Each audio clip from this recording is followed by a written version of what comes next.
We are going to Google Unmute test from Digital Literacy course. I'm Renata Chandrahaning Tias. I'm Muhammad Abdillah Mukti. And I'm Tina Nasaba.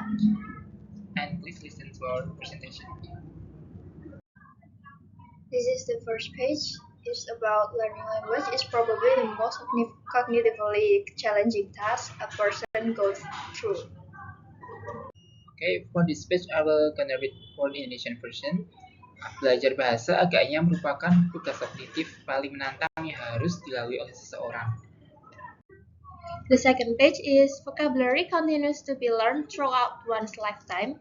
This is because the grammar of a language is made up of a lifetime. This is because the grammar of a limited set of rules, but a person is likely to ever run out of words to learn. Whereas the grammar of a language is made up of a limited set of rules, whereas the grammar of a language is largely in place by the time a child is 10 years old. Oke, kosakata terus dipelajari sepanjang hidup seseorang.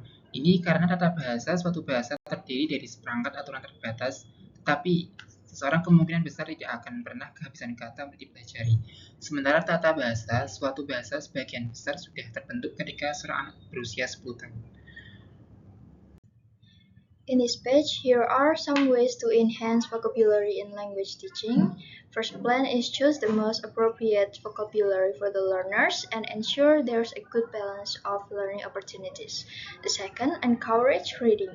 Reading for pleasure exposes students to new words and concepts, which helps them develop their vocabulary. Extensive reading gives students repeated exposure to words.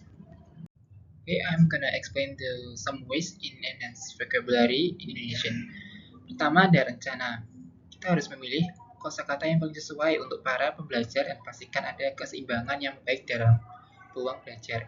Yang kedua, adanya dorongan akan membaca untuk kesenangan memperkenalkan siswa pada kata-kata dan konsep yang baru yang dapat membantu mereka mengembangkan kosakata mereka. Membaca secara ekstensif memberi siswa paparan berulang terhadap kata-kata. Next is use flashcards to practice new words. Flashcards are a popular tool for teaching vocabulary. They can be easy to access, look good, and motivate students.